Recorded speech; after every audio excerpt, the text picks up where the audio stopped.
Cayuke. Accomack Indians of Virginia were winning our land back.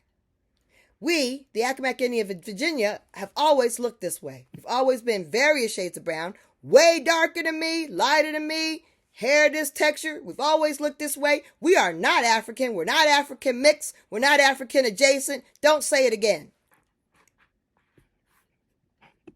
We have been barred from our waterways. We have been barred from our ancient and just recent practices of being fishermen, crabbers, clammers.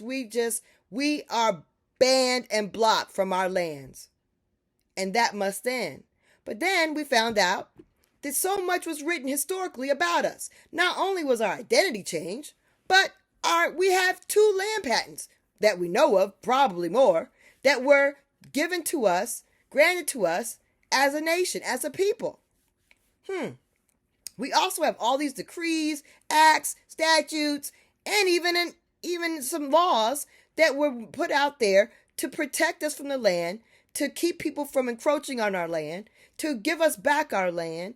All this stuff was done to keep us at least with the proportion of the land that we had originally.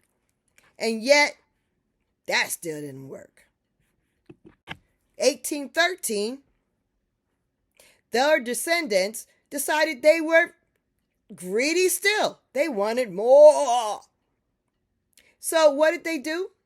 They went ahead and they got the Virginia Assembly to take the 690 acres. They formerly was 1,600 acres. There are 2 land patents, mind you. One for 1,600 acres and one for 650 acres from the greedy old savage guy. But the 1,600 acres was reduced to this little tiny portion of 690. What happened to the rest? The colonizers know. Anyway, it was stolen. And then they used this division of the property to try to coerce and terrorize us out of that, which is horrendous. But what is a land patent, you may say? What is this land patent? It's a supreme title to land. There is nothing higher. There's no higher form of ownership in America. The individual who possesses the named on the patent, it goes to them and their heirs forever. And there is no statute of limitations. Knowing that, what's a girl to do? When you know you have these patents, the Indian lands were written not to be alienable. That means they are not to be purchased or sold or leased. What did I do? Well, I sought to get the land back, of course. Claim the land as ours. Politely. Didn't go for any private citizens. Just PNC's bank and also the park that was slated already to close. It was related to close. And they built disc golf on top of our ancestors' graves. Disrespectful, Northampton. But they did that. And I filed suit against PNC and Northampton. No private citizens, you see. And yet, Northampton refused to process, to record the deeds. That seems almost illegal. That seems kind of criminal.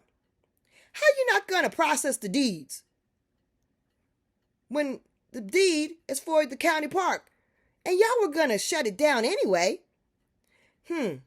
But the county clerk or whoever records the deeds in the office or whoever she coerced into saying don't record the deed, they refused to do it.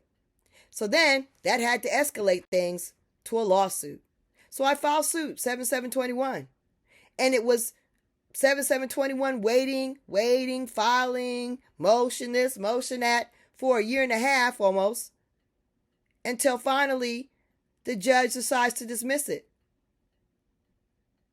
for a real flaky reason. Statute of limitations on the ejectment claim for real estate. But that applies to real estate, you see. Because a land patent doesn't have a statute of limitations. A land patent is a government agreement. A land patent is not real estate. It's a government contract. So how could she even say that? I even made that very clear in my claim. So this was a miscarriage of justice. The Crown Patent is not real estate. It's a contract for land granted to the assigned and their heirs forever. In doing this, the judge failed to uphold the Constitution It is a government contract that is upheld by the Constitution. It's also upheld by the Supreme Court. In addition, in Virginia, the Rappahannocks, who had similar patents that postdated ours, has won 2 lawsuits for their land under the water. So what do we do? Contact your senators. Contact your people in Congress, because this is an atrocity. We need to do something to make a difference. We need to right the wrongs that are going on today and have gone on in the past. It's been happening too long, y'all. Time for justice.